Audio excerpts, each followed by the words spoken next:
The chill of the autumn morning bit at Lyra's exposed skin, a familiar, unwelcome sensation that mirrored the constant ache in her heart. She pulled her worn wool cloak tighter, its frayed edges doing little to ward off either the physical cold or the emotional one that emanated from the packhouse's stone walls. The scent of pine and damp earth, usually a comforting aroma of their forest territory, felt sharp and biting, a painful reminder of how little comfort she found within its boundaries these days.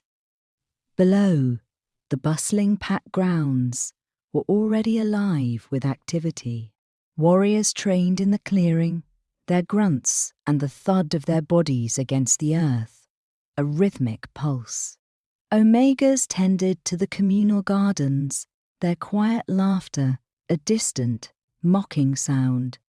Everyone had their place, their purpose, their mate. Everyone, it seemed, but her. Her gaze, as it always did, drifted towards the grand entrance of the Alpha's den, a formidable structure carved from the heart of the largest ancient oak within their territory. She knew he would be emerging soon, tall and unyielding, his presence a magnet for every eye, every breath. Jace, her Alpha, her mate. Or so the moon goddess had decreed. A cruel, cosmic joke, it seemed, for the man who was meant to be her other half treated her with a glacial indifference that cut deeper than any blade. The bond, that sacred, unbreakable link meant to forge two souls into one, felt fractured, a delicate web of threads constantly on the verge of snapping. By day, Jace was a wall of cold granite. His eyes, the colour of a winter sky, would sweep over her as if she were a ghost, an inconvenient spectre in his otherwise perfectly ordered world. His voice, when he deigned to address her, was clipped, devoid of warmth, every syllable a sharp shard of ice. He dismissed her presence at pack meetings, ignored her attempts to contribute, and publicly, silently, denied the very essence of their connection. The pack, sensing their Alpha's disdain, followed suit. She was an outcast within her own family, a shadow flitting at the edges, invisible and unacknowledged. A heavy sigh escaped her lips, clouding in the crisp air. Lyra ran a hand over the faint, silvery mark on her wrist, the one meant to glow with the vibrant power of their bond, but which remained dull, lifeless, a mocking tattoo of a destiny denied. She remembered the day it had appeared, the sudden rush of warmth, the exhilarating hum of recognition that had coursed through her veins when her eyes first met his. Jace, then better, had looked at her with a fleeting expression of shock, quickly masked by a grimace that solidified into an impenetrable mask of rejection. From that moment, the rejection had been a constant, grinding agony. She knew the whispers that followed her, the pitying glances, the thinly veiled contempt. A weak mate, they called her, unworthy of their powerful Alpha. They believed the bond was a mistake, a curse, perhaps, inflicted upon their beloved leader. But Lyra knew, deep in the marrow of her bones, that something was profoundly wrong. The bond, despite Jace's daylight scorn, was not truly broken. It thrummed beneath the surface, a low, persistent vibration that only she could feel. And sometimes, often in the darkest hours before dawn, it flared with a raw, undeniable intensity that left her breathless, aching, and utterly confused. A sudden shift in the air, a scent that was uniquely his, sharp and primal, cut through her reverie. He was coming. Her heart, a defiant drum, picked up its pace. Just as she braced herself for the customary cold shoulder, a new scent drifted on the wind, a cloying, artificial sweetness that made her stomach churn. Celeste. Celeste, the pack's most beautiful warrior, moved with a fluid grace that bordered on predatory. Her dark, sleek hair cascaded down her back, and her eyes, the colour of molten gold, held a possessive glint as she emerged from the Alpha's den, clinging to Jace's arm. Her laughter, tinkling and saccharine, grated on Lyra's ears. Celeste was not Jace's mate, but by day she was his constant companion, his shadow, publicly accepted in a way Lyra never was. The pack whispered of a long-standing affection, a bond of convenience that seemed to defy the moon goddess's decree. It was a knife twist every single time Lyra witnessed their proximity, a blatant disregard for the sacred tie that bound Jace to her. Jace emerged, as always, a formidable presence. His broad shoulders seemed to fill the doorway, his muscles rippling beneath his fitted tunic. His dark hair, perpetually tousled, framed a face carved from harsh angles and unyielding resolve. His eyes, indeed, scanned the grounds, bypassing her completely, resting instead on the training warriors, on Celeste's smiling face. His jaw was set, a familiar line of cold authority. He was the epitome of their alpha, strong, commanding, utterly unapproachable, and utterly deaf to the silent plea in Lyra's heart. As Jace began his descent from the den, Celeste murmuring something in his ear that made him offer a faint, almost imperceptible smirk, Lyra turned away, the familiar burn of rejection searing through her. She would spend her day as she always did, tending to the pack's injured, gathering herbs, and trying to make herself useful, despite the constant weight of his disdain. But the night, she knew, would be different. The night held a secret, a raw, primal truth that the daylight hours stubbornly denied. The pack infirmary, usually a place of hushed whispers and medicinal scents, offered Lyra a familiar solace in its quiet rhythms. The soft rustle of dry herbs, the comforting warmth of poultices, the low moans of injured warriors recovering from training accidents or border skirmishes. These were her companions. Here her hands, nimble and precise, found purpose. She moved with a practiced ease, grinding roots, stirring tinctures, her mind momentarily distracted from the gnawing ache of her bond. Old Lena, the pack's head healer, a woman whose eyes held the wisdom of generations, watched her with a knowing gaze. Lena was one of the few who treated Lyra with unwavering kindness, a silent acknowledgement of the pain she carried. "Your touch is light, child," Lena murmured, her voice raspy as Lyra carefully rebandaged a warrior's sprained ankle. "A true healer's hands." Lyra offered a faint smile, a fleeting moment of warmth, amidst the usual chill. She found a quiet dignity in her work, a way to contribute to the pack, despite being ostracized by its leader. Her hands, though small, held a quiet strength, capable of both delicate precision and surprising resilience.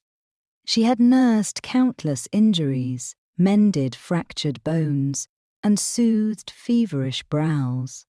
Each act of healing was a small, defiant affirmation of her own worth, a silent rejection of Jace's public dismissal. As the afternoon wore on, the sun dipping lower, casting long shadows across the infirmary floor. The quiet moments of peace began to dissipate.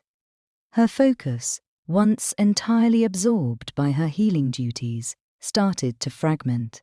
A low hum, a subtle thrumming beneath her skin, began to grow. It was the bond, stirring to life, a prelude to the confusing torment of the coming night. This was always how it started.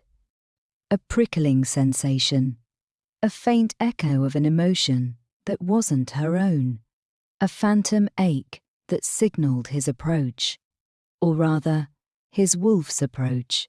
The pack, mostly shifted or training during the day, settled down as dusk painted the sky in shades of bruised purple and fiery orange.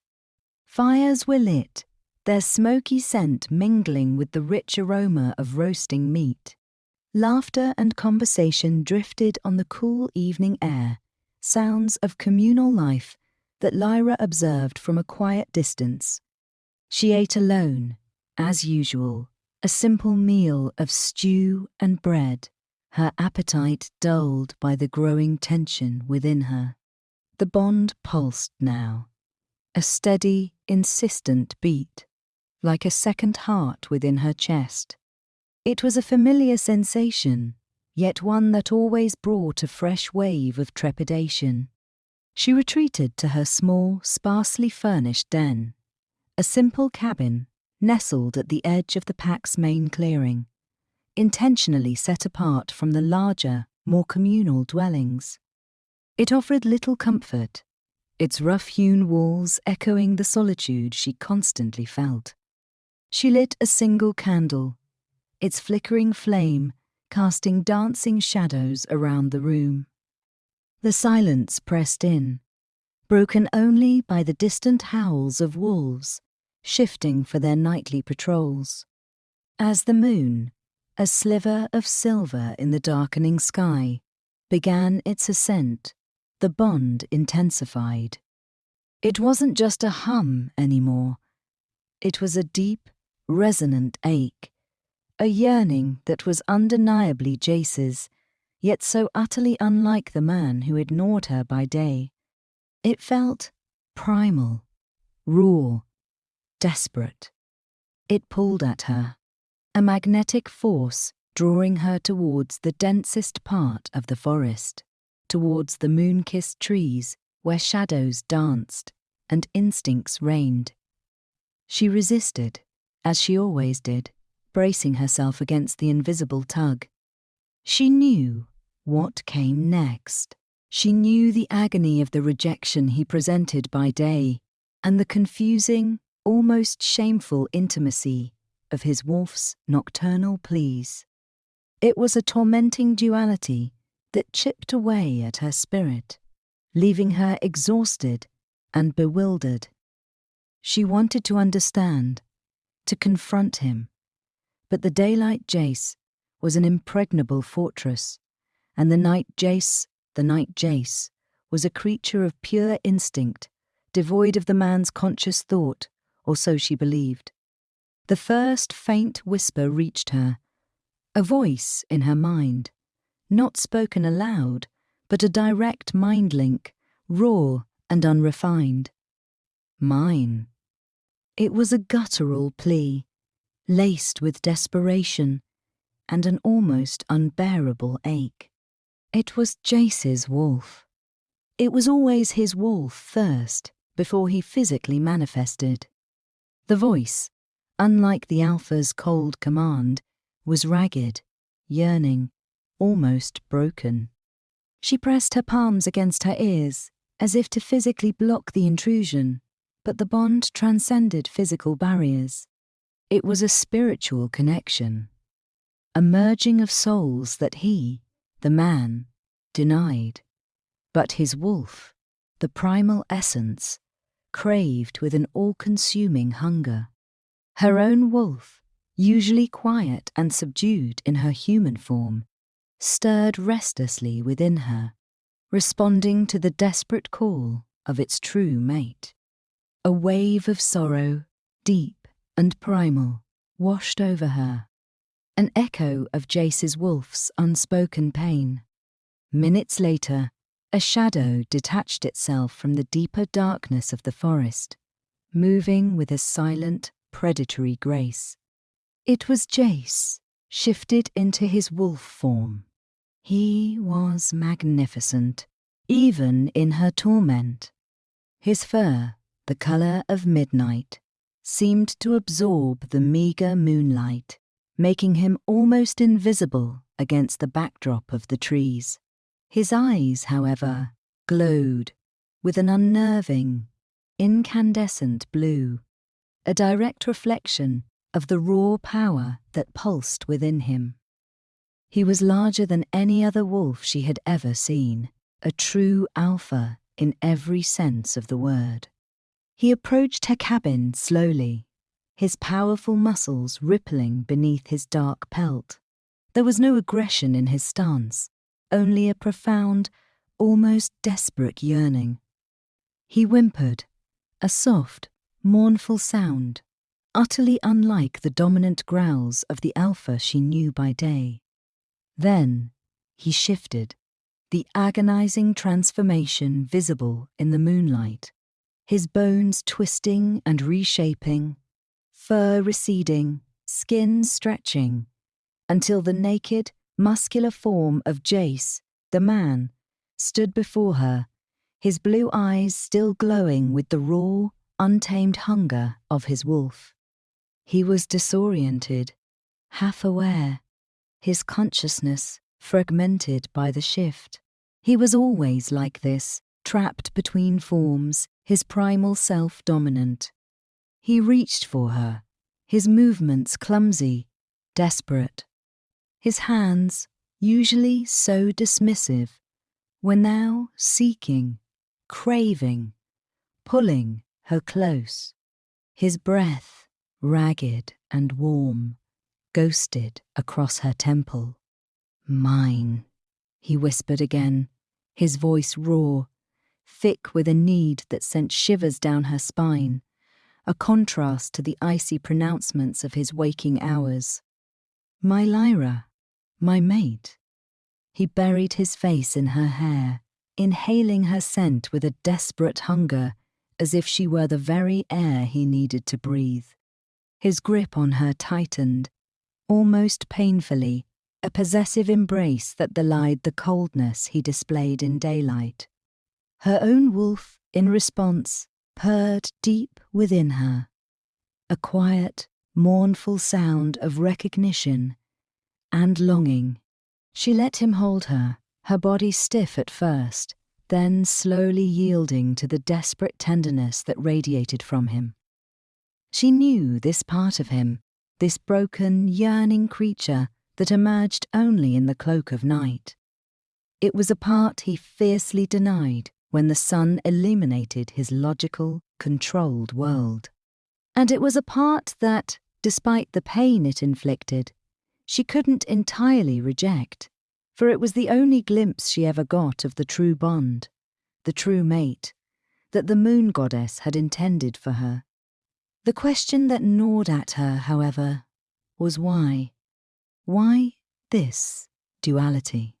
Why this agonizing, inexplicable rift between the man and his wolf?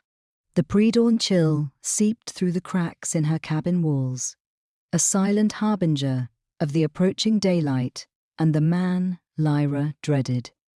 Jace, still in his human form, lay beside her on her rough cot, his body heavy and warm, his breathing deep and even.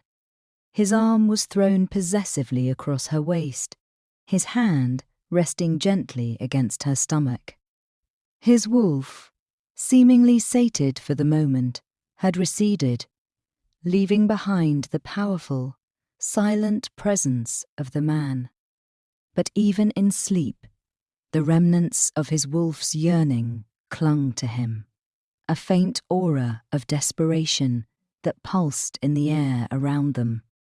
Lyra, however, lay wide awake, her eyes fixed on the sliver of moonlight filtering through her window.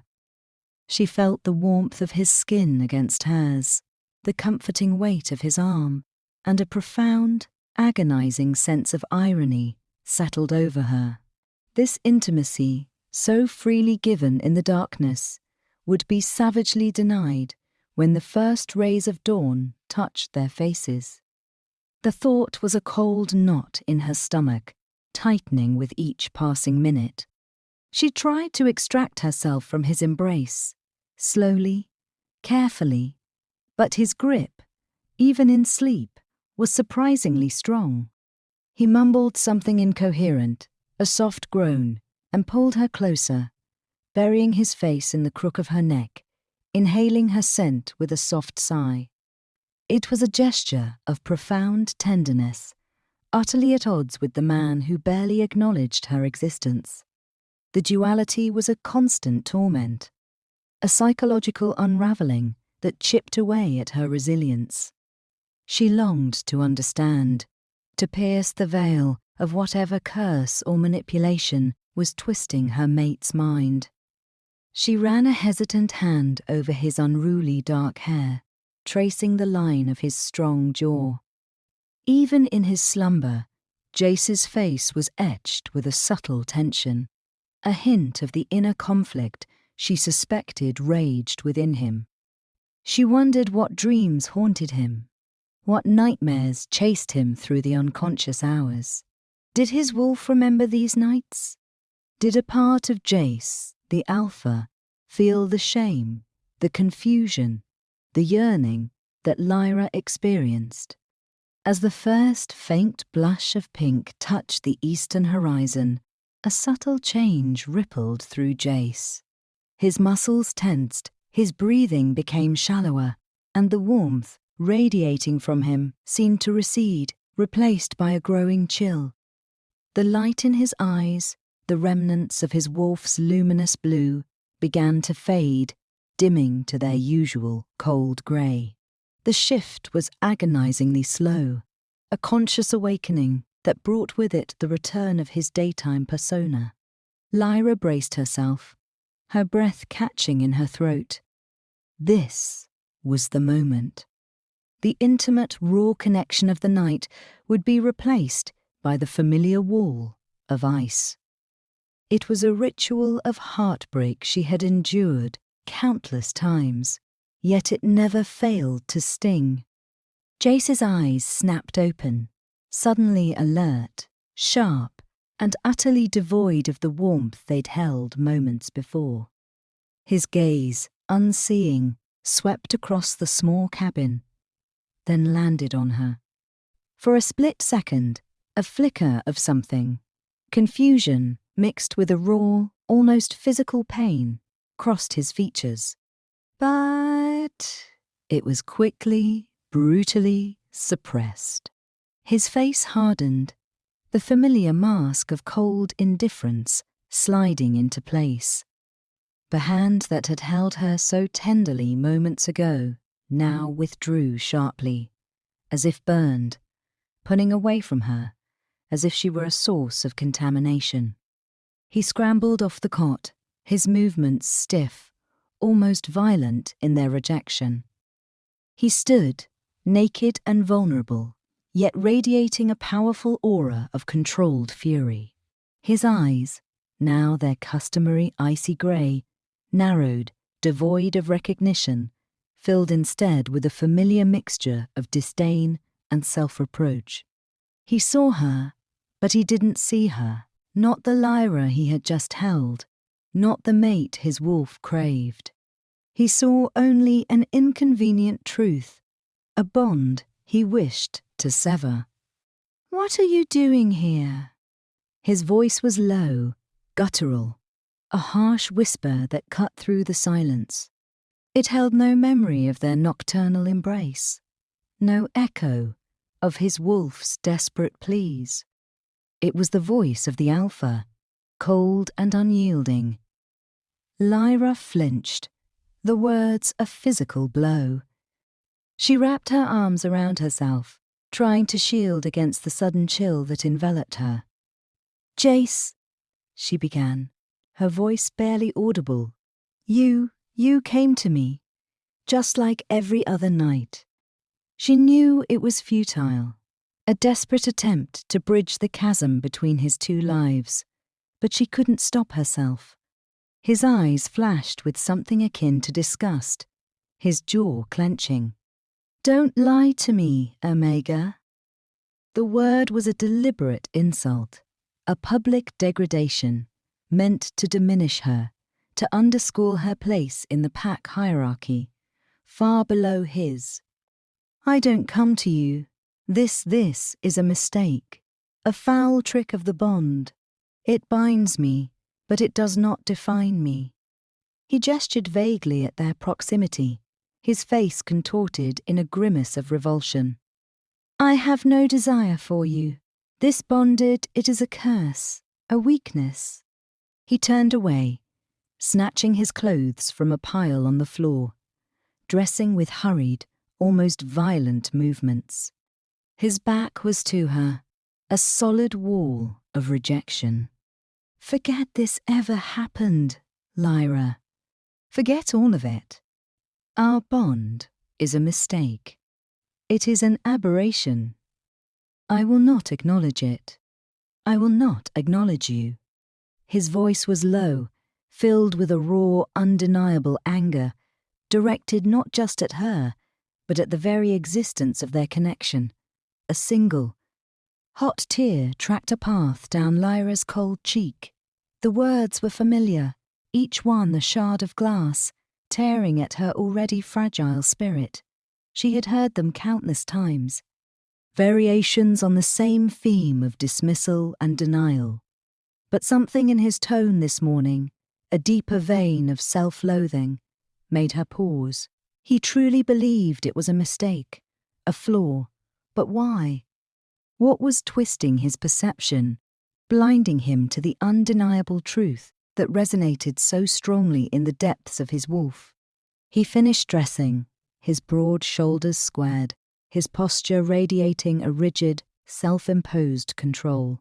Without another word, without a backward glance, he strode out of her cabin, disappearing into the pale, encroaching light of dawn, leaving behind only the lingering scent of his wolf, the scent of pine and raw power, now mingled with the bitter tang of his human rejection. Lyra was left alone in the cold silence, the warmth of his presence a phantom limb, a painful memory that echoed in the empty space beside her. She knew, with a chilling certainty, that something was profoundly wrong. This wasn't just a reluctant alpha rejecting his mate. This was a man at war with himself, his very soul torn between primal instinct and some insidious, unseen influence. And she, Lyra, was caught in the agonizing crossfire of his internal struggle. She had to understand why. The question burned in her stare. Mind, a relentless fire that would not be quenched. And she knew, with an unsettling premonition, that finding the answer might expose a darkness far more sinister than a mere broken bond. The daylight hours stretched before Lyra, an endless expanse of muted existence. Jace's harsh words, his visceral rejection, echoed in the quiet corners of her mind, a constant, low thrum of pain. She moved through her daily duties at the infirmary like a ghost, her movements precise but devoid of their usual grace. Old Lena, with her keen healer's senses, noticed the subtle tremor in Lyra's hands, the shadows under her eyes, the way she flinched when a door unexpectedly creaked. The bond aches, child, Lena murmured one afternoon, her voice soft as the rustle of dry leaves. She placed a gnarled hand on Lyra's arm, her touch surprisingly comforting. It feels the alpha's turmoil. His wolf cries, even when the man denies it. Lyra looked up, a flicker of desperate hope in her eyes. Lena was one of the few who truly understood, one of the few who acknowledged the confusing duality. "Why, Lena," Lyra whispered, her voice raw. "Why does he reject me so fiercely by day, yet seek me out with such desperation at night? What is happening to him?" Lena's gaze, ancient and heavy with unspoken knowledge, settled on a distant point beyond the infirmary window, as if peering into the veil of time itself. "The mind can be a fragile thing, Lyra. Easily swayed, easily corrupted. A bond, particularly an alpha bond, is a powerful force. It binds two souls, yes, but it also amplifies whatever struggles lie within those souls. If one side is unwell, the bond can reflect that sickness." "Unwell?" Lyra pressed, her heart quickening. "What do you mean, unwell?" Lena sighed, a long, weary sound. "There are old magics, Lyra, ancient methods of manipulation.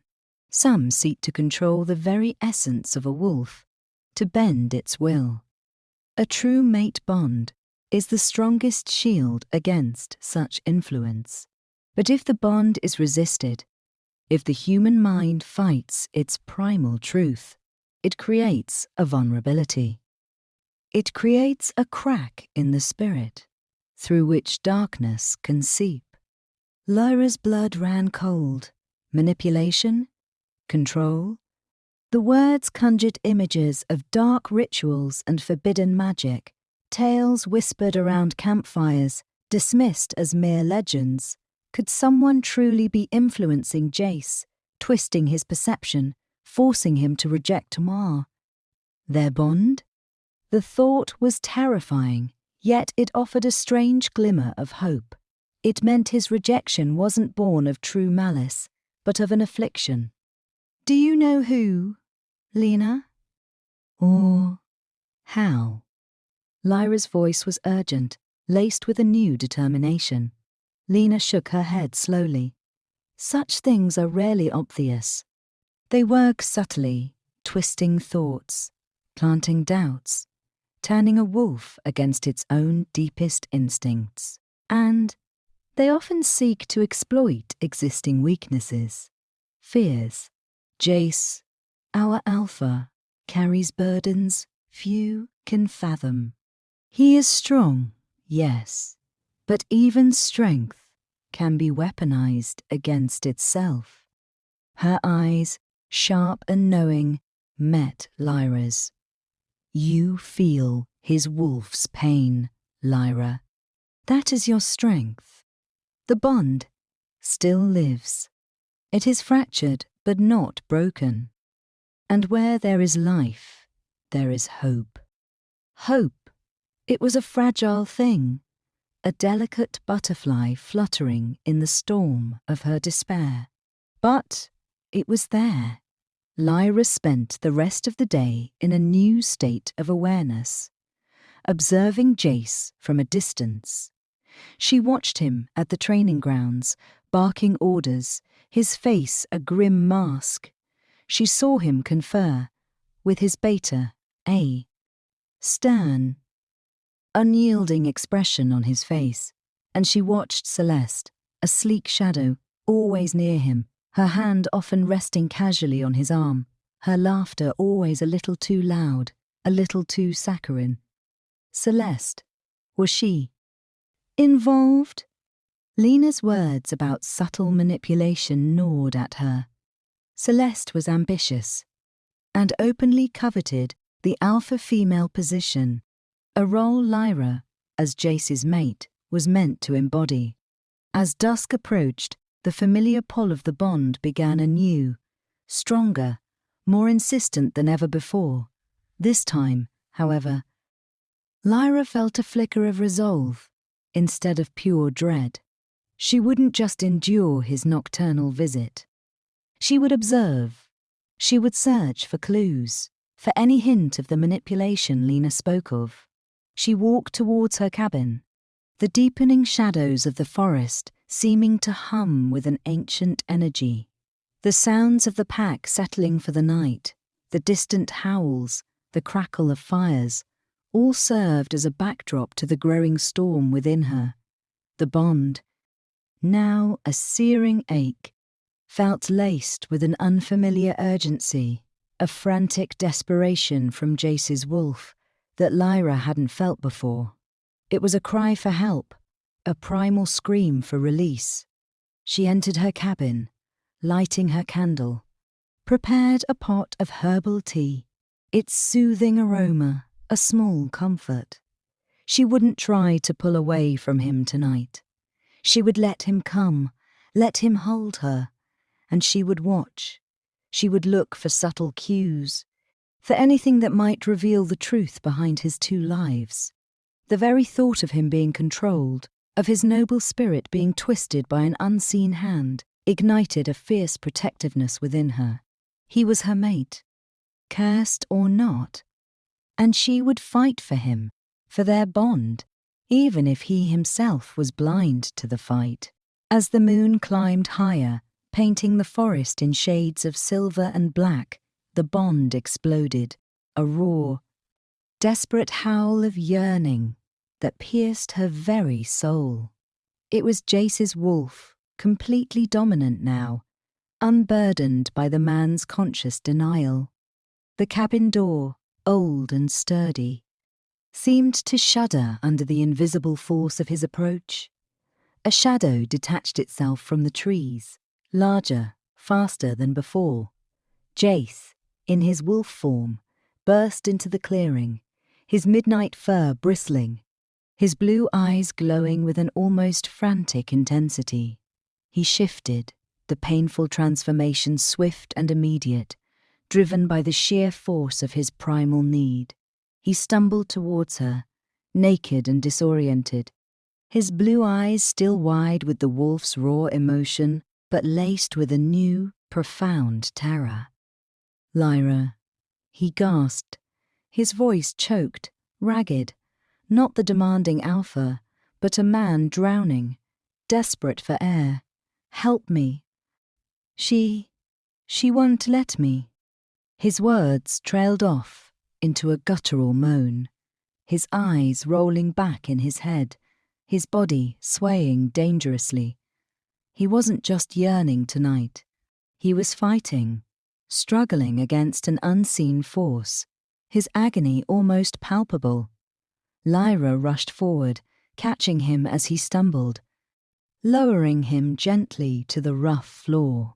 His skin was clammy, his muscles spasming, a clear sign of extreme distress.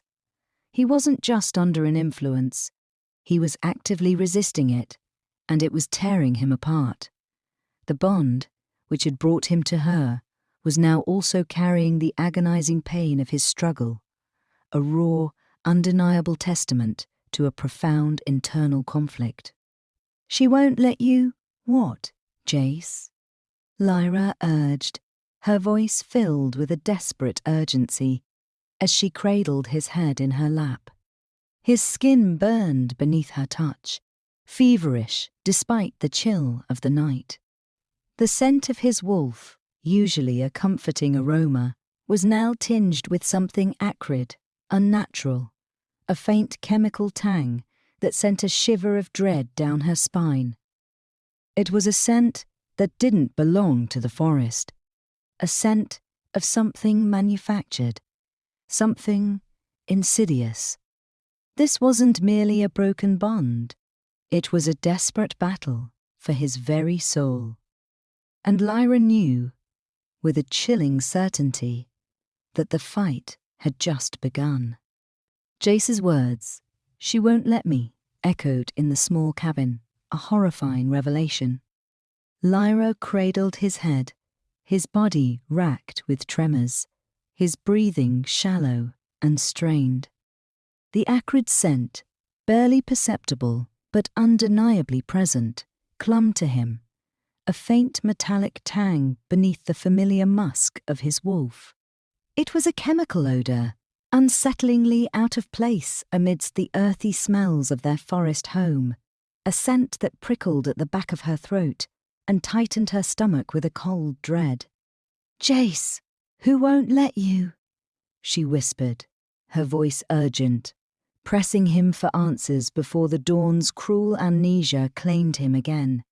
His eyes fluttered, the vibrant blue of his wolf's essence battling against the encroaching grey of his human consciousness.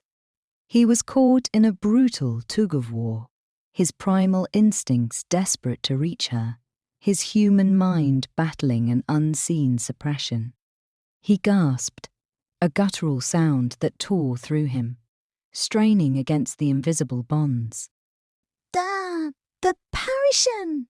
he choked out, his voice raw with agony. "Celesta, she makes me forget." His words were fragmented, broken by spasms that racked his powerful frame. He clawed at his own skin, as if trying to rip away an invisible shroud. "Keeps me from you." Lyra's blood ran cold. Potion. Celeste. Lena's words about manipulation, about dark magic twisting a wolf's will, crashed into her with terrifying clarity. Celeste wasn't just a rival. She was actively poisoning Jace, severing his connection to his mate, to his true self. The acrid scent, faint but persistent, was likely the residue of this foul concoction. It explained the duality, the cruel paradox of his nights and days. His wolf, undeterred by the potion's influence, fought its way to her, seeking the solace and truth of their bond, while his human mind, clouded and manipulated, rejected her with a ferocity born of imposed ka. Confusion. Away the fierce protectiveness, primal and undeniable, surged through Lyra. Anger, cold and resolute, replaced her usual despair. Celeste would pay for this. But first, she had to help Jace. He was fading, the strength of his wolf's fight slowly ebbing away as the first hint of light touched the eastern sky. "Jace, listen to me," Lyra urged, stroking his feverish brow, her voice firm, injecting every ounce of her will into her words. "You need to fight this. Your wolf is trying to break free. I'm here. We will break this hold." She knew that verbal affirmation, when mind-linked, could sometimes strengthen a struggling wolf. "The bond is strong, Jace. Stronger than any potion. Remember me. Remember us." He whimpered, his eyes fluttering once more, meeting hers for a fleeting second. In their depths, Lyra saw not just the wolf's desperation, but a glimmer of the man, a raw, agonizing plea for help that pierced her to the core. Then, with a final, shuddering breath, his eyes dimmed, losing their incandescent blue, fading back to their usual icy grey. His body tensed, then relaxed, the spasms subsiding. The conscious Jace, the alpha who rejected her, was reasserting control, and with it, the potion's cruel amnesia. He pulled away from her, the sudden movement sharp and jarring. He pushed himself up, scrambling to his feet, his gaze sweeping the cabin, then settling on her. The mask of cold disdain was back, sharper, more impenetrable than ever before. He was fully himself now, the wolf's agony and whispered truths erased from his memory, replaced by the familiar revulsion. "What sorcery is this, Lyra?" he snarled, his voice low and menacing, tinged with a new, unfamiliar strain of fear. He looked at her as if she were a dark enchantress, responsible for his torment.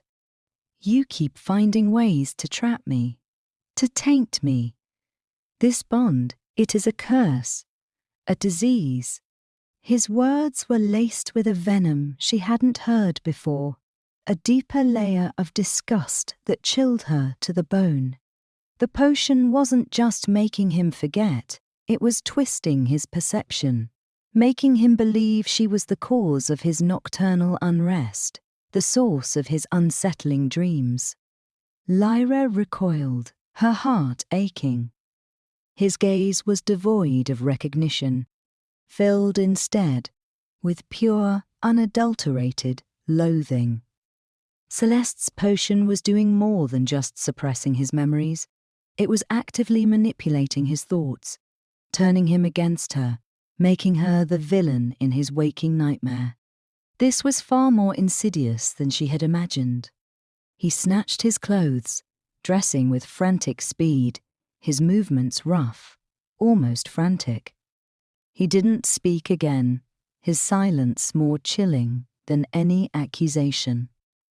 As he strode out of the cabin, disappearing into the full light of dawn, Lyra was left with the chilling scent of the potion, the memory of his raw plea, and the terrifying realization that Jace wasn't just a victim of manipulation, but was being systematically turned against her, his mate.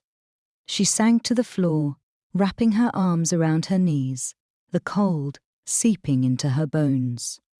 The implications were horrifying. If Jace believed she was the source of his torment, if he was being poisoned not just physically but mentally, then confronting him directly in his daylight state was impossible. He would never believe her. He would see her as a lying temptress, attempting to ensnare him further. Lyra's mind raced, piecing together the fragments of information. Lena's cryptic warnings, Jace's desperate whispers, the acrid scent of the potion. This wasn't a simple misunderstanding. It was a deliberate, malicious act orchestrated by Celeste, fueled by her ambition to usurp Lyra's rightful place. Celeste wasn't just manipulating the Alpha, she was attempting to destroy the mate bond, to break Lyra's spirit, and likely to pave her own path to becoming Alpha female. She had to act. But how? She couldn't accuse Celeste without proof, especially not when the Alpha himself was under her influence. The pack would never believe her, an ostracized Omega over their beloved warrior. She needed evidence. She needed a plan. First, she had to confirm the potion's existence and identify its nature. Lena might know something about such concoctions. Second, she needed to find a way to break its hold on Jace, to free his mind from Celeste's insidious manipulation. And third, she needed to expose Celeste, to reveal her treachery without putting Jace or herself in further danger. The weight of the task felt immense, overwhelming. But as she rose to her feet, a new strength, a cold, fierce resolve, hardened within her. The despair was gone, replaced by a burning fire of determination. Jace was her mate, and he was suffering. His wolf cried out to her, and she, Lyra, would answer. She would fight for him, not with brute strength, but with cunning, with knowledge, and with the unwavering power of a bond that, despite everything, refused to break. Celeste had unleashed a dark game, but Lyra would play it, and she would win. For Jace, for their bond, for the truth. The infirmary smelled of dried lavender and simmering herbs, a deceptive calm that belied the storm brewing within Lyra. She moved through her morning duties with an almost mechanical precision, her mind racing, meticulously cataloguing every detail of Jace's strained confession. Potion. Celeste. Forget. keeps me from you. Curse. Disease. The fragmented words were a chilling confirmation, solidifying Lena's cryptic warnings. As soon as the morning rush of minor injuries subsided, Lyra sought out Lena. The old healer sat by the hearth, her gnarled hands sorting through a basket of newly gathered roots, their earthy scent grounding in the air. Lyra approached cautiously, her voice hushed, the words heavy with urgency. "Lena," she began, "last night, Jace. He spoke. He said Celeste uses a potion to make him forget, to keep him from me. He said it makes him believe the bond is a curse." Lena's eyes, ancient and knowing, slowly lifted to meet Lyra's. There was no surprise in their depths, only a profound sadness, a confirmation of Lyra's worst fears. "I suspected as much, child," Lena whispered, her voice barely audible above the crackle of the fire. "I have seen the subtle changes in his aura, the struggle within his spirit. A wolf's bond to its true mate is pure, undeniable. To twist it, to poison the mind against it, requires a potent, dark concoction." "Do you know what it is? How she makes it?" Lyra pressed, her heart hammering against her ribs. Lena sighed, her gaze distant, fixed on a world beyond the infirmary walls. "There are whispers of old bloodlines, Lyra, lineages touched by darker magics. Some possess the knowledge to brew such potions. They are rare, guarded secrets, often passed down through families seeking power, willing to manipulate the very fabric of nature. These potions don't break the bond, no. The moon goddess's decree is absolute, but they can suppress it, cloud the mind, twist perception, making the wolf believe its mate is a poison, a source of torment. They aim to break the spirit, rather than the physical connection. "How can we counteract it?" Lyra pleaded, her voice urgent. "There must be an antidote, a way to free him." Lena looked at her, her eyes filled with a mixture of pity and resolve. "Antidotes are as rare as the potions themselves, Lyra, and they require specific ingredients, often found only in the deepest, most dangerous parts of the ancient forests, guarded by ancient spirits. But there is another way. A bond, fueled by true love and unwavering will, can sometimes burn through such a veil. It requires absolute devotion and a willingness to face the darkness head-on. "I will do anything," Lyra declared, her voice firm, unwavering. "Tell me what I need to do." Lena nodded slowly. "You must strengthen your own bond, Lyra. Feed it, nurture it, and you must find the source of the potion. These concoctions are usually brewed in secret, often in hidden places, for their components are usually identifiable. Look for unusual herbs, for strange residue, for a scent that is not of our forest. And you must be careful. Celeste is cunning. She is ambitious. She will not yield easily." The knowledge was both a heady burden and a guiding light. Lyra spent the rest of the day in meticulous preparation. She gathered specific herbs Lena advised, natural purifiers and strengtheners for the wolf spirit, herbs that would boost her own bond's resilience. She hid them carefully in her cabin, knowing she couldn't risk detection. She also began to discreetly observe Celeste, noting her movements, her habits. Celeste, always outwardly charming, seemed to exude a subtle shift, a new air of heightened confidence, almost smugness, since Lyra's return from Ghana. She was more overtly possessive of Jace in public, often clinging to his arm, laughing a little too loudly at his commands, seeking his gaze. Lyra noticed a faint, sweet, cloying scent that sometimes emanated from Celeste, a smell that wasn't a natural pack scent, but something artificial, like an overly perfumed flower mixed with something sharper, almost medicinal. It was the same subtle, acrid tang she'd smelled on Jace. That scent became her silent, invisible guide. That evening, Lyra deliberately avoided Jace. She ate alone again, feeling the familiar pull of the bond intensify as dusk settled.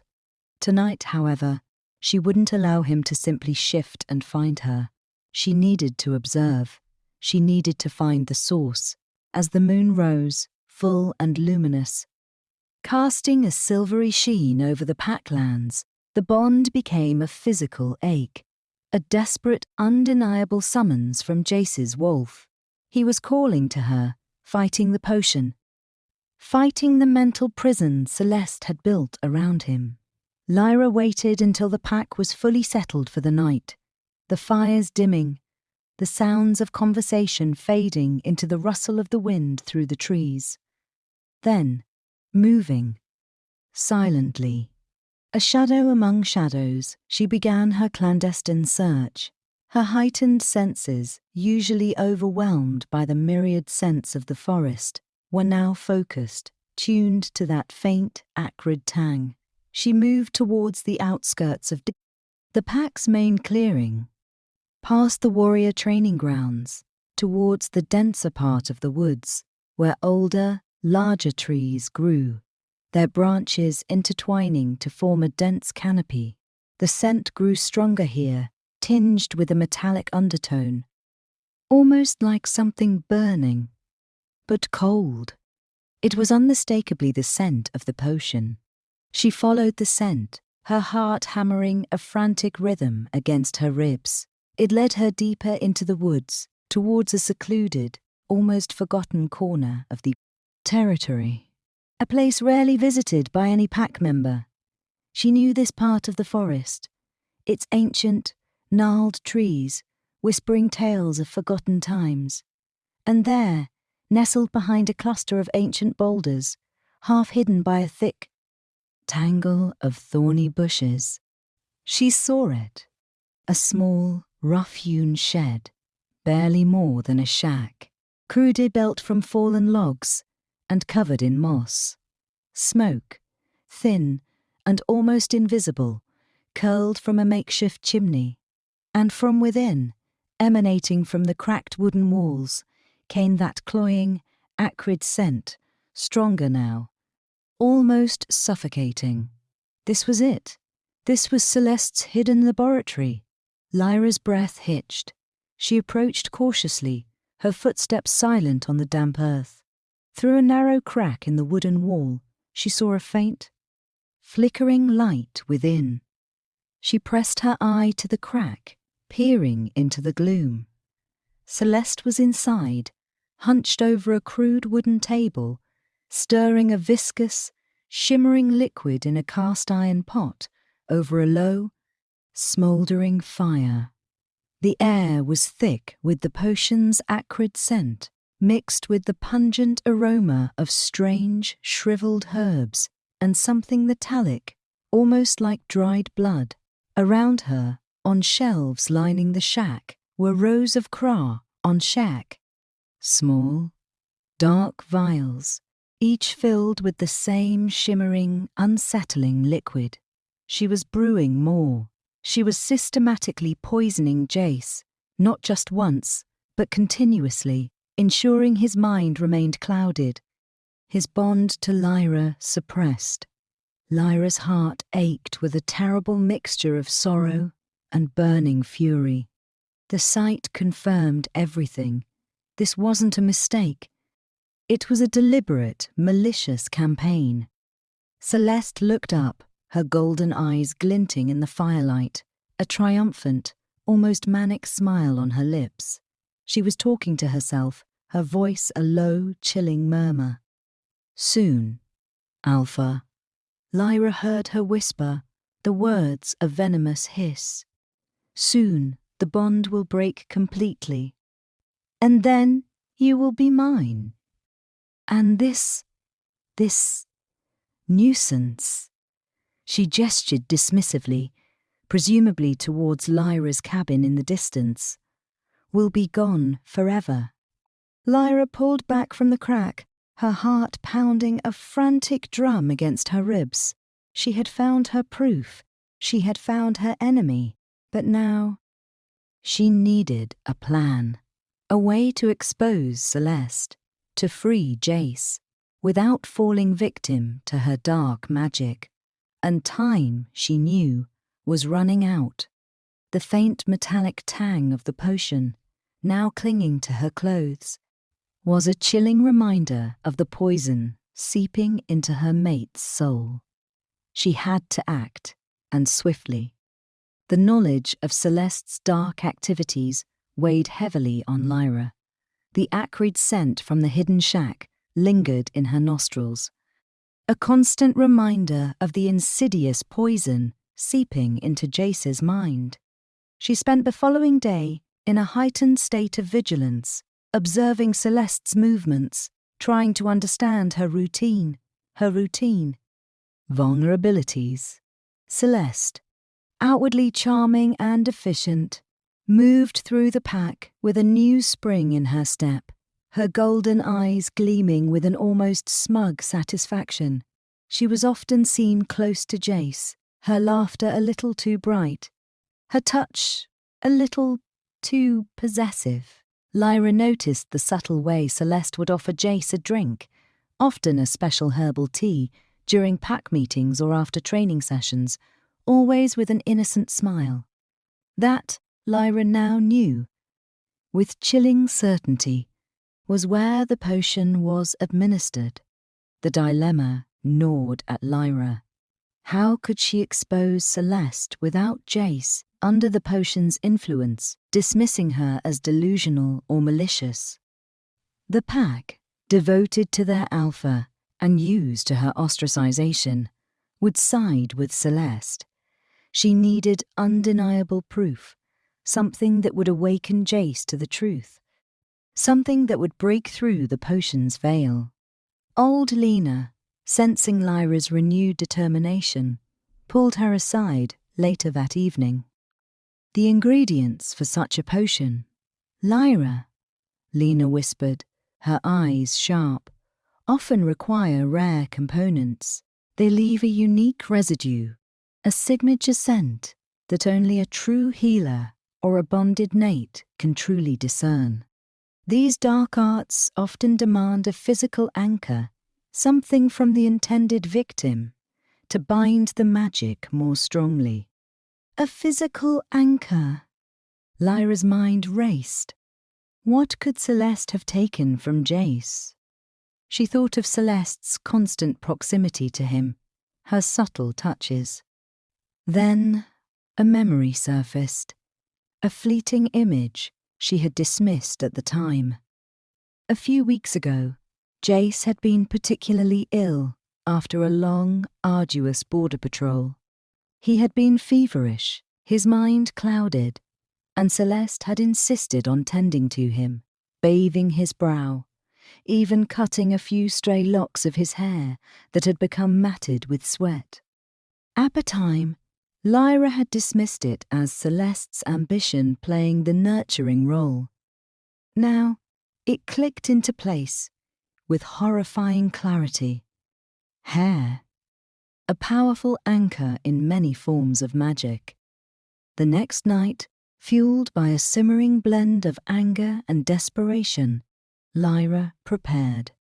She brewed a special tea Lena had taught her, a blend of ancient herbs known to sharpen the wolf's senses and strengthen its resolve, to be consumed by her own wolf.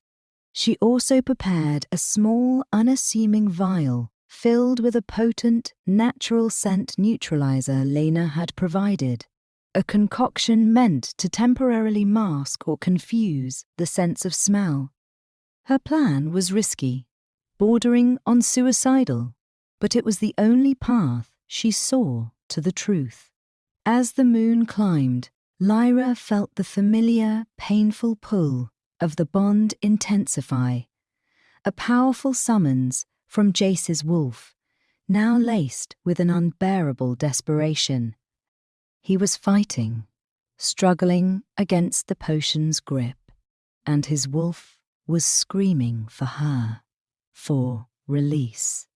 She knew he would be heading to her cabin as soon as his wolf fully took over. This was her window of opportunity. Instead of waiting, Lyra moved towards the alpha's den, her heart thudding against her ribs like a trapped bird. The alpha's den, a forbidden place for an ostracized mate, was usually heavily guarded. But tonight, the guards, typically vigilant, seemed unusually drowsy, their senses dulled, their alertness compromised. Lyra realized, with a chilling certainty, that Celeste had likely extended her influence beyond just Jace, perhaps subtly drugging or distracting the guards to ensure her nightly rituals remained undisturbed. It was a testament to her meticulous planning and ruthless ambition. Moving with the stealth of a true hunter, Lyra slipped past the drowsy guards, her body a silent shadow in the moonlight. The grand oak den was vast, its ancient timbers groaning softly in the night. She crept through the main chamber, her senses alert, following the faintest trace of the potion's acrid scent, which was strongest here, clinging to the heavy draperies and the very stone of the walls. It was in Jace's private chambers that the scent became overwhelming, almost suffocating. She entered, her eyes scanning the room. It was opulent, yet surprisingly ordered. A large, rough-hewn wooden chest, adorned with intricate carvings, sat at the foot of Jace's massive bed. The acrid scent, tinged now with something else, something cloying and sickly sweet, emanated from within. This had to be it. This was where Celeste kept her vile concoctions. Lyra approached the chest cautiously, her hand hovering over its heavy lid. She took a deep breath, steeling herself. As she lifted the lid, a wave of noxious fumes assaulted her senses, making her gag. Inside, nestled amongst velvet pouches and dried herbs, were dozens of vials, large and small, each filled with the shimmering viscous liquid she had seen Celeste stirring in the shack. This was a systematic poisoning, a long-term campaign to break Jace's will. And then she saw it, tucked beneath a pile of dark cloth, a small silver locket. It wasn't just any locket, it was engraved with Jace's family crest, an ancient symbol of the Alpha lineage. And within it, visible even in the dim light, was a single dark strand of Jace's hair, neatly coiled. This was the anchor. This was the dark heart of Celeste's insidious magic, binding Jace to her malicious will. As Lyra reached for the locket, a sudden blinding flash of golden light erupted from the doorway, momentarily disorienting her. "What do you think you're doing, Omega?" Celeste's voice, sharp and venomous, cut through the silence, laced with a triumphant sneer. Celeste stood in the doorway, her golden eyes blazing with a cold fury, her lips twisted into a predatory smirk. She was dressed in a dark, form-fitting tunic, her hand already reaching for a dagger at her hip. She had anticipated Lyra's move, waiting for her to expose herself, to reveal her knowledge. I knew you would come, Lyra, Celeste hissed, slowly advancing into the room, her movements fluid and menacing. I knew your pathetic mate bond wouldn't let you rest, but you are too late. The potion is too strong. He is almost mine, and now you will disappear permanently. Lyra's heart hammered, but a cold resolve settled over her. She gripped the locket, its metallic coolness, a strange comfort in her palm. You're poisoning him, Celeste, Lyra accused, her voice trembling slightly, but firm. You're twisting his mind, turning him against his own nature, against his mate. This is forbidden magic. The moon goddess will not tolerate such treachery. Celeste laughed, a cold, mocking sound that grated on Lyra's nerves. The moon goddess is a myth, Lyra. Power is real, and I will have it. Jace is weak, too blinded by outdated notions of destiny. He needs a true alpha female, one who understands the ruthless demands of leadership. And that is me. Always has been. She lunged forward, her dagger glinting in the dim light, aiming for Lyra's throat. Lyra reacted instinctively, dodging the blow, scrambling backwards. She was smaller, less trained in combat, but her desperation, her love for Jace, fueled her movements. She flung the vial of scent neutralizer at Celeste's face. The liquid splattered across Celeste's eyes and mouth.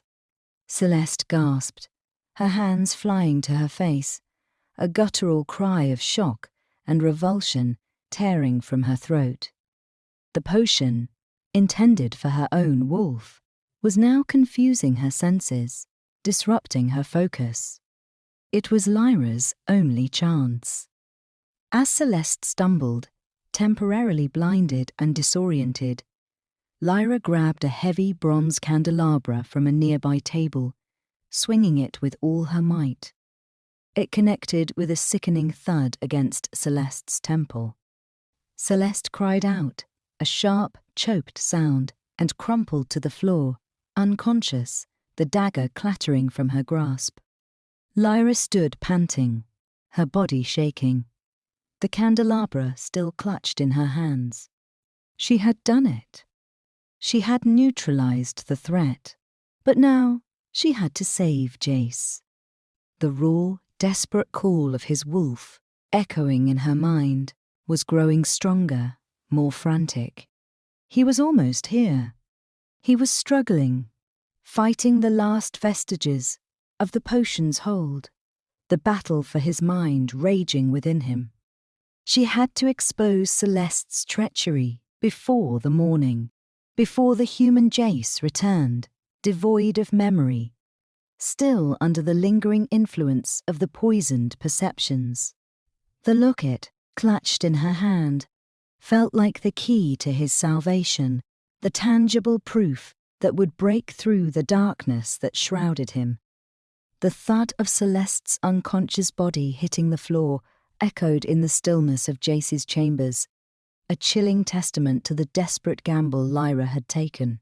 Her heart hammered against her ribs, a frantic drumbeat against the overwhelming silence. The pungent, sickly sweet aroma of Celeste's potion hung heavy in the air, a physical manifestation of the insidious control that had been woven around her mate. Lyra stood over Celeste, her breath ragged, the heavy candelabra still clutched in her trembling hands, her eyes darting between the prone figure of her rival and the open chest filled with dark vials. There was no time for contemplation, no moment to process the shocking violence she had just enacted. The primal urge emanating from Jace's wolf, a desperate howl of recognition and agony through their bond, intensified with each passing second. He was close. He was struggling. The potion's grip was loosening, but his mind was still fractured, teetering on the brink of another dawn's cruel amnesia. This was her only chance to break through to him, to show him the truth before the veil descended again. She dropped the candelabra, the clatter loud in the hushed room, and rushed to the chest. Her fingers, quick and decisive, grabbed one of the smaller, empty vials. She snatched the handful of Celeste's dark hair, still clinging to her, and the carved trophy of her treachery. She then reached for a small, ornate dagger from a collection on a nearby desk, its blade glinting faintly in the gloom. This was not for violence, but for evidence. A small silver bowl, usually used for incense, sat empty nearby. With a rapid, almost frantic energy, Lyra placed the locket, still clutching Jace's hair, into the bowl.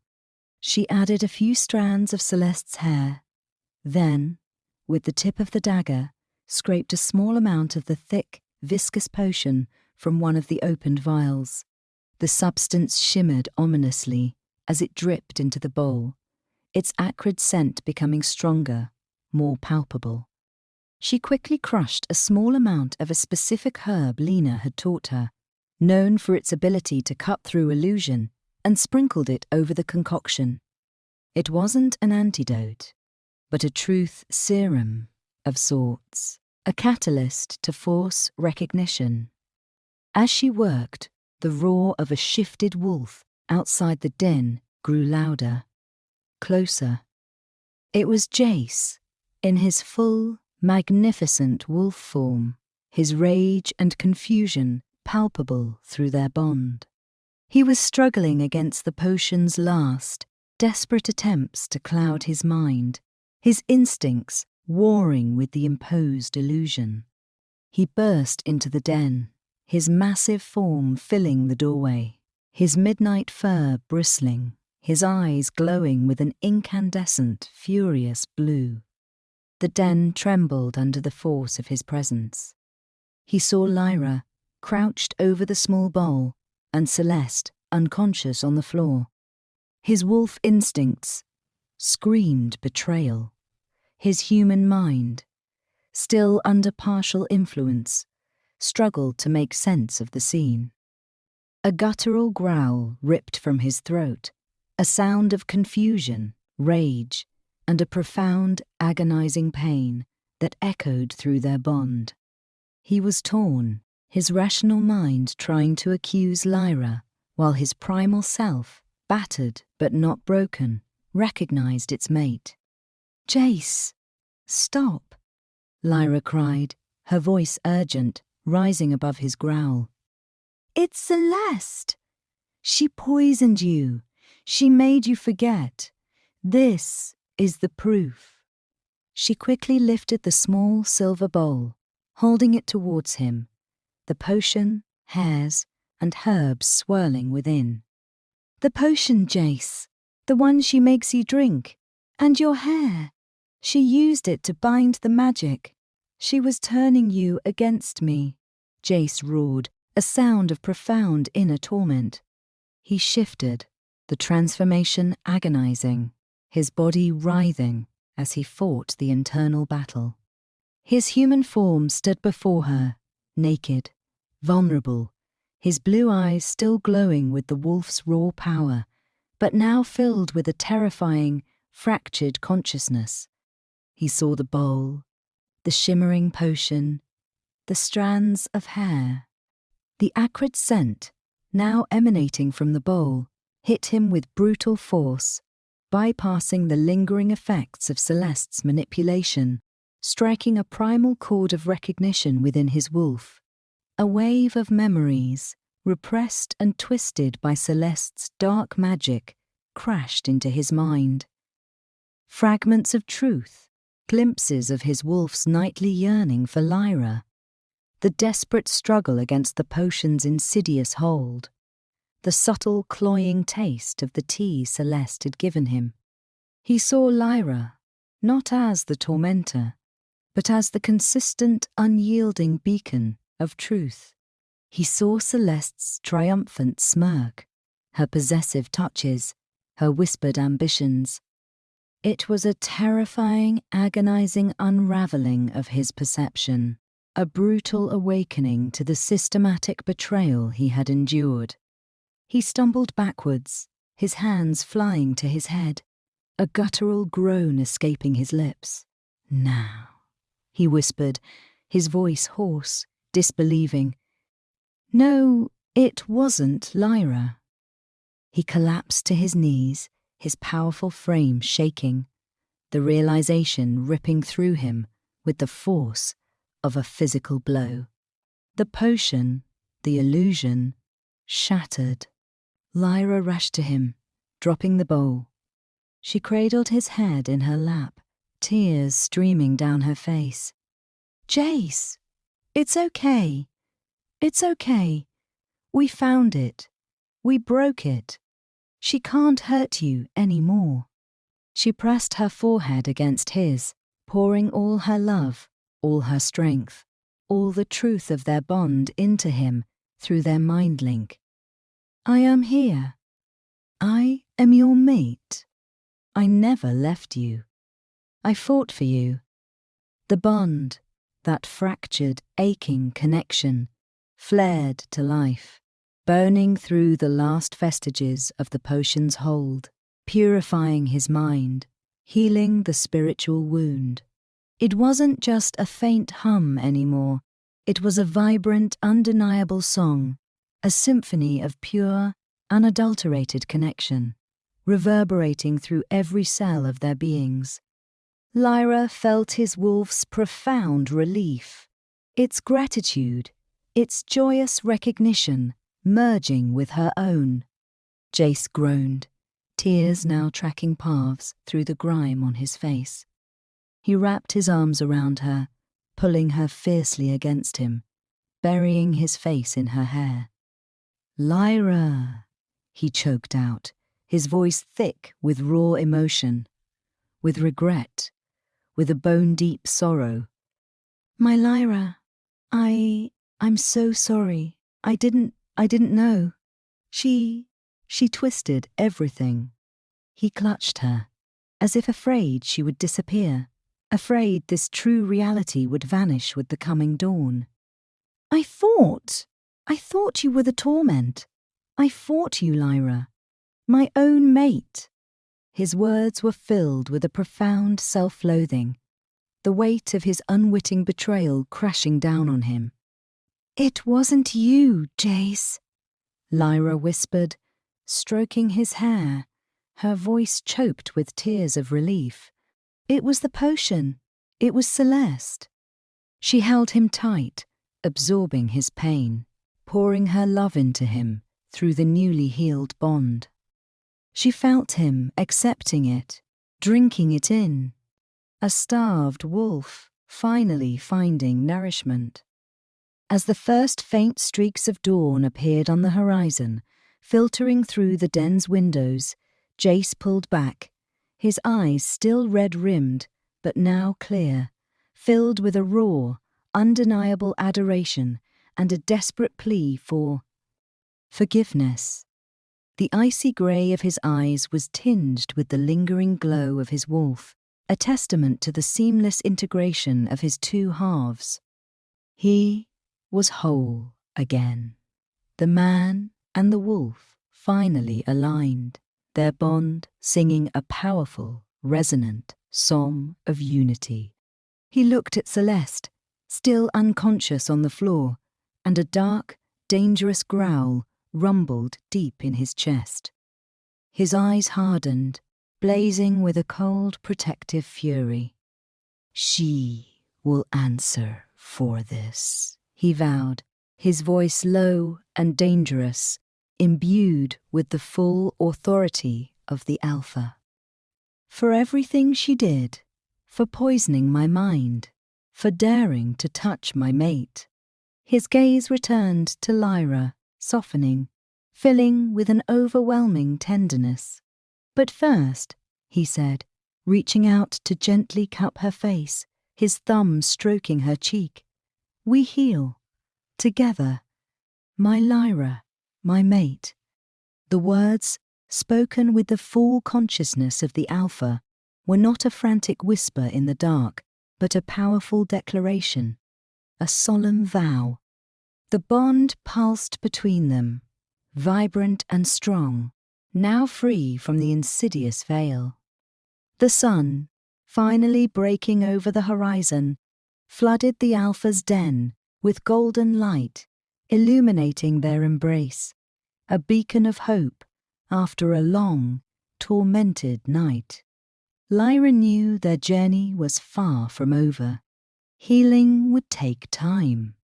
Rebuilding trust, even after an enforced deception, would require patience. But the truth was out. Jace was free, and their bond, once fractured, was now stronger than ever, a testament to enduring love and the unbreakable spirit of a true mate. The morning sun, usually a harsh reminder of Jace's rejection, now bathed the Alpha's den in a warm golden embrace, a silent witness to their fragile newfound unity. Jace, still kneeling before Lyra, held her fiercely, his body shaking, not with the potion's effects, but with the profound emotional upheaval of remembrance. He pulled back slightly, his hands still on her face, his thumbs gently wiping away her tears, his eyes, now a clear, startin blue, holding a depth of anguish and regret that mirrored her own past pain. "Lyra," he whispered, his voice thick with emotion, "I remember everything. The nights, the desperation, my wolf fighting against the veil. And by day, the lies, the twisted thoughts she planted. Every cruel word, every dismissive glance, it was the potion. It made me see you as the cause of my torment, the source of my distress." His voice broke, filled with self-loathing. "I pushed you away. I denied you. I called our bond a curse. How could I have been so blind, so weak?" Lyra shook her head gently. "It wasn't weakness, Jace. It was manipulation.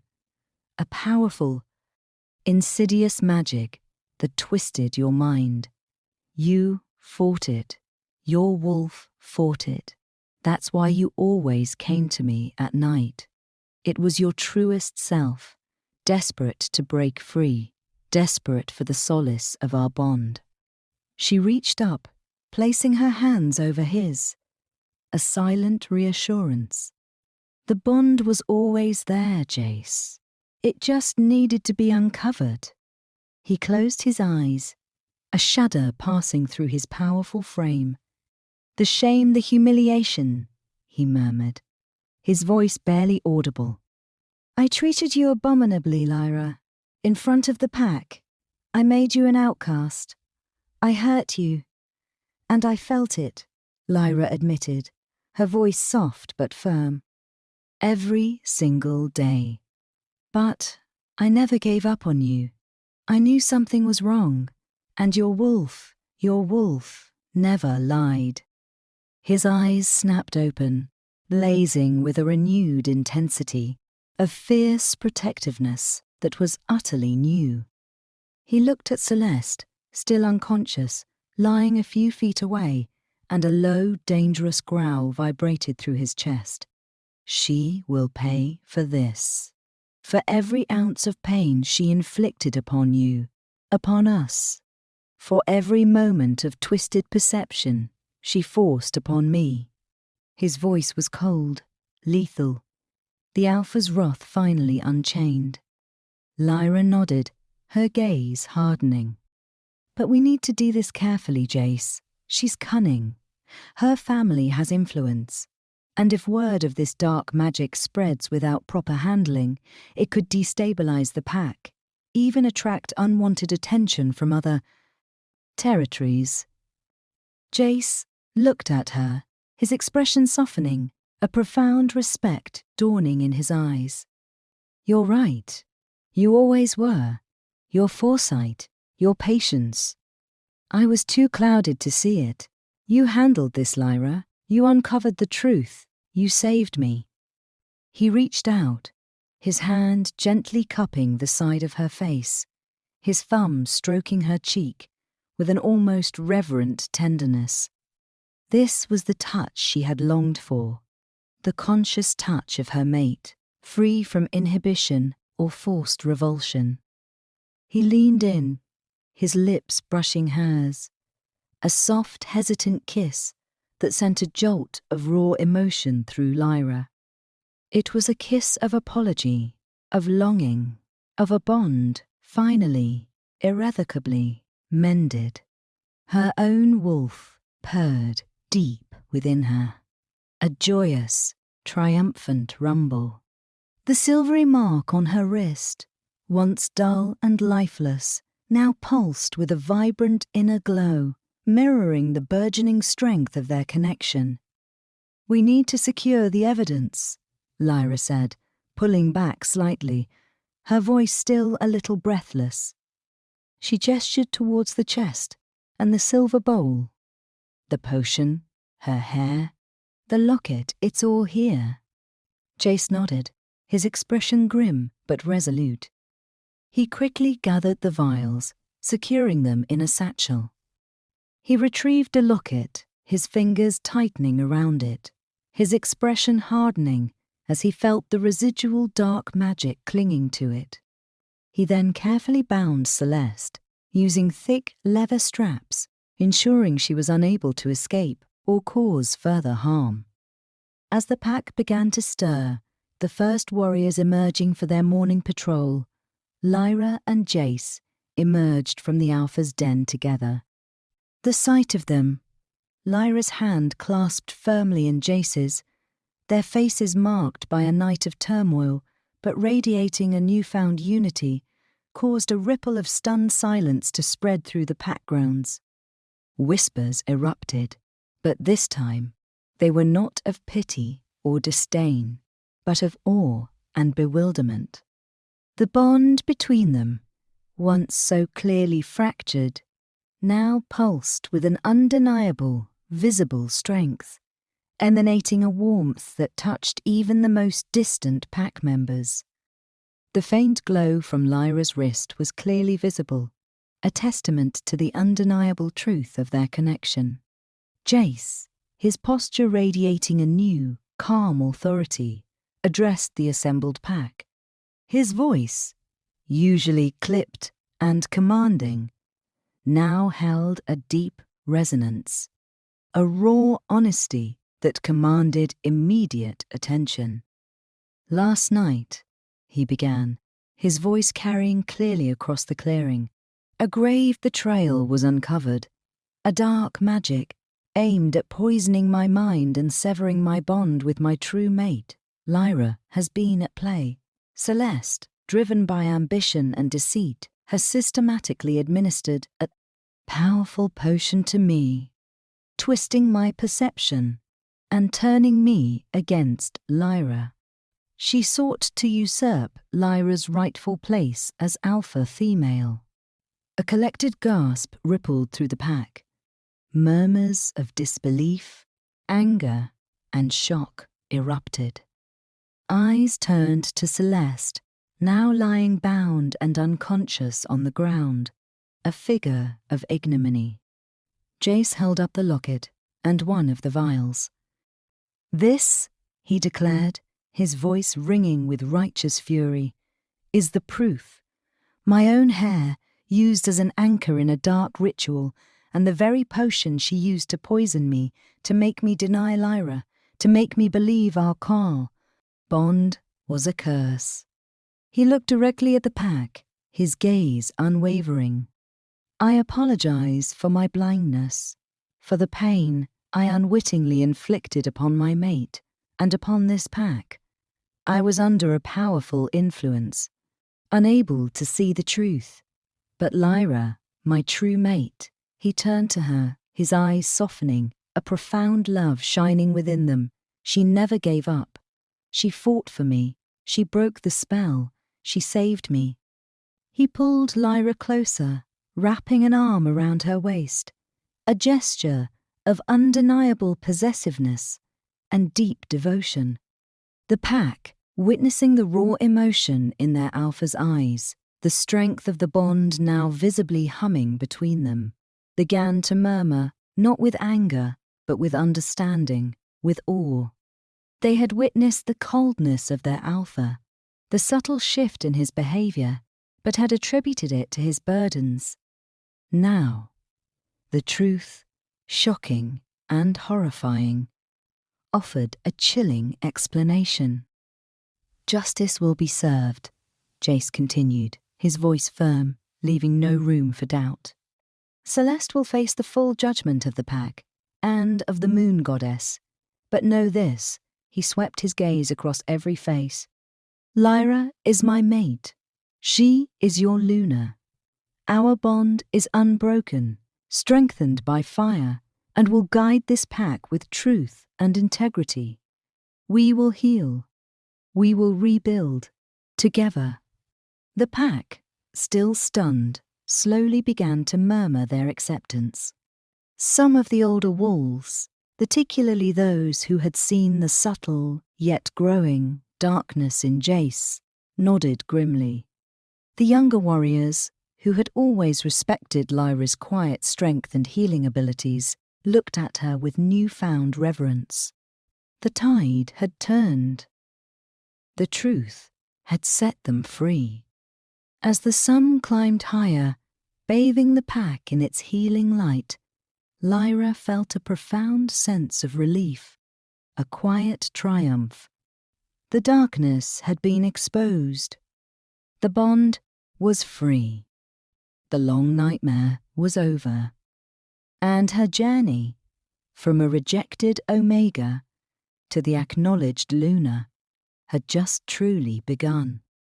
They would face challenges, undoubtedly.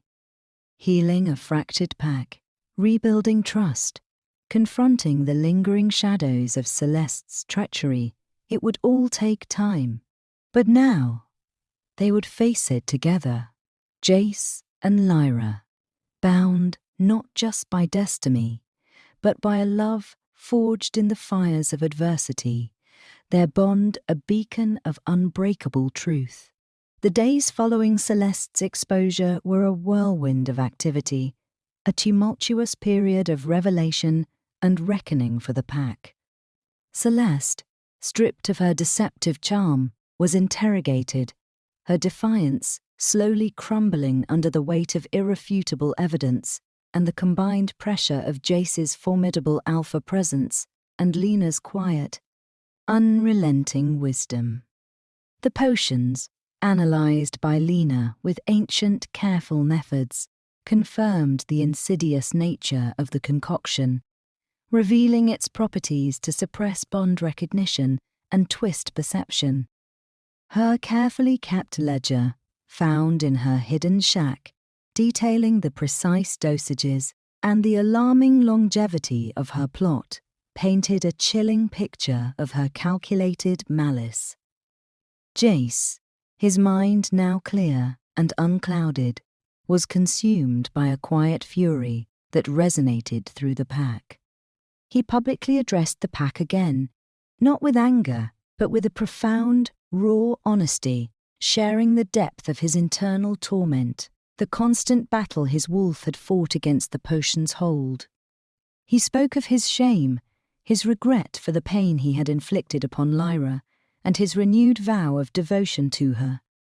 This vulnerability, coming from their usually stoic alpha, struck a deep chord with the pack. They saw not a weak leader, but a man who had faced a dark, insidious attack and emerged stronger, cleansed by truth. The pack, initially stunned by the revelation, rallied around Jace and Lyra with fervent loyalty.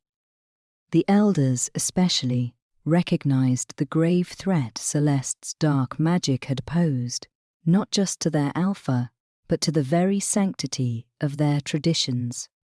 They had always valued the purity of the mate bond, and Celeste's attempt to sever it for personal gain was seen as an unforgivable sacrilege against the moon goddess herself. Celeste's trial was swift and decisive. Her attempts to deflect blame, to paint Lyra as a manipulative schemer, withered under the weight of the evidence and Jace's unwavering testimony. The pack's judgment was unanimous: banishment. Stripped of her rank, her pack mark publicly scarred, Celeste was cast out into the wilderness, forbidden from ever returning to their territory, her ambition shattered, her treachery exposed for all to see. For Lyra, the days were a delicate dance of healing and rebuilding. Jace, now free from the potion's influence, was a different man. The cold, distant alpha had melted away, replaced by a mate filled with an almost overwhelming tenderness, a possessive devotion that often left her breathless. He was constantly by her side, his touch gentle, his gaze filled with a warmth that sent shivers of pure joy through her. He would often reach for her hand, intertwining their fingers, his thumb tracing the now vibrant glow of their bond mark on her wrist, a silent apology, a constant reassurance. He insisted on spending his nights in her small cabin, refusing the opulence of his alpha den. It was his way of rebuilding, of re-establishing the intimacy that had been stolen from them.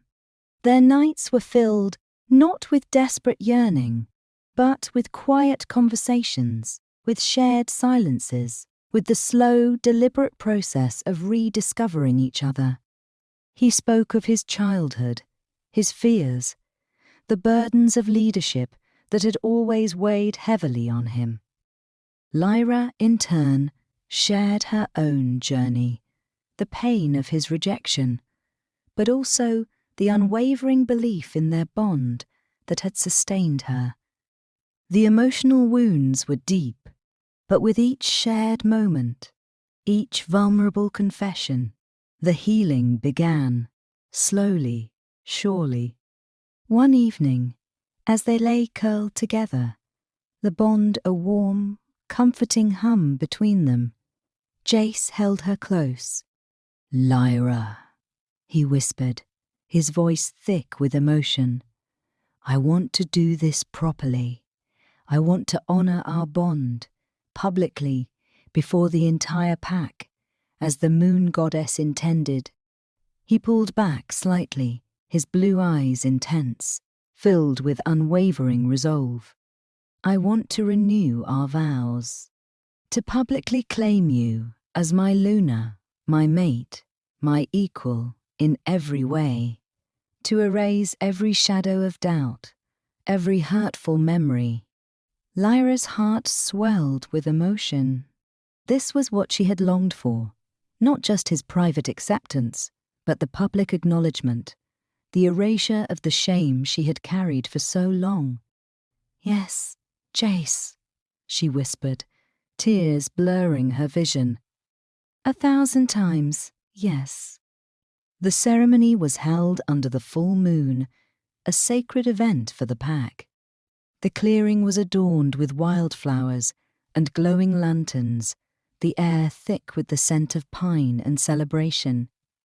The entire pack gathered, their faces lit by the soft moonlight, their eyes filled with joy and respect.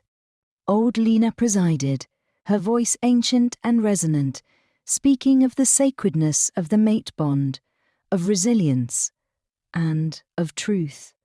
Jace, magnificent in his alpha form, stood before the pack, Lyra by his side. His voice, strong and clear, carried across the clearing as he renewed his vows. He spoke of Lyra's strength, her unwavering spirit, her pure heart, and her quiet determination. He acknowledged the pain he had caused her, the darkness he had unknowingly endured, and publicly apologized for his blindness. He declared his eternal devotion, his absolute love, and his unwavering commitment to her as his Luna, his partner, his everything. As he spoke, The silvery mark on Lyra's wrist flared with a brilliant, luminous light, mirroring the pulsing strength of their bond, a visible manifestation of their unbreakable connection. When he finished, a thunderous howl rose from the pack, a collective roar of approval and acceptance. It was a joyous sound, a release of all the tension and uncertainty that had plagued them. Lyra felt the warmth of their acceptance, the quiet love flowing towards her, washing away years of isolation. Then it was Lyra's turn. Her voice, initially trembling slightly, grew stronger, imbued with a newfound confidence. She spoke of the enduring power of the mate bond, of forgiveness, and of the transformative power of love. She vowed to stand by Jace, to lead the pack with compassion and wisdom, and to always seek the truth. As she finished, Jace pulled her into his arms, their lips meeting in a deep, passionate kiss that sealed their vows, a public declaration of a love reborn from the ashes of deceit. The celebration lasted long into the night, a joyful cacophony of laughter, song, and dance. Lyra felt truly, undeniably, at home. She danced with Jace, their bodies moving in perfect sync, their bond singing a powerful melody of unity and peace. She spoke with Lena, her mentor, who watched her with proud, knowing eyes. She even exchanged smiles with pack members who had once avoided her gaze, feeling their genuine warmth and acceptance. The following weeks brought a quiet sense of normalcy, a new rhythm to their lives. Jace, now truly aligned with his wolf, led the pack with a renewed clarity and a deeper connection to his people. He sought Lyra's counsel constantly, valuing her insights, her empathy, her grounding in the realities of pack life. She became an active, respected Luna. Her healing skills and her compassionate nature a vital asset to their community. She helped establish new communal programs, focusing on supporting single mothers and fostering deeper connections among pack members. Her gentle yet firm demeanour earned her the respect and adoration of every wolf. One quiet evening, as they sat by the fire in Jace's newly re-embraced den, its walls now filled with the warmth of their presence, Lyra looked at Jace, her heart full. "The nightmare is truly over, isn't it?" she murmured, tracing the strong line of his jaw. Jace pulled her closer, pressing a kiss to her hair. "Yes, my Lyra, the darkness is banished, and our bond, once tested by fire, is unbreakable. We faced the shadows, we found the truth, and we emerged stronger together." His voice was filled with a deep, abiding contentment. "You saved me, Lyra. You brought me back to myself. You are truly the strength of this pack, the heart of our future." He held her gaze, his eyes shining with a profound love that mirrored her own.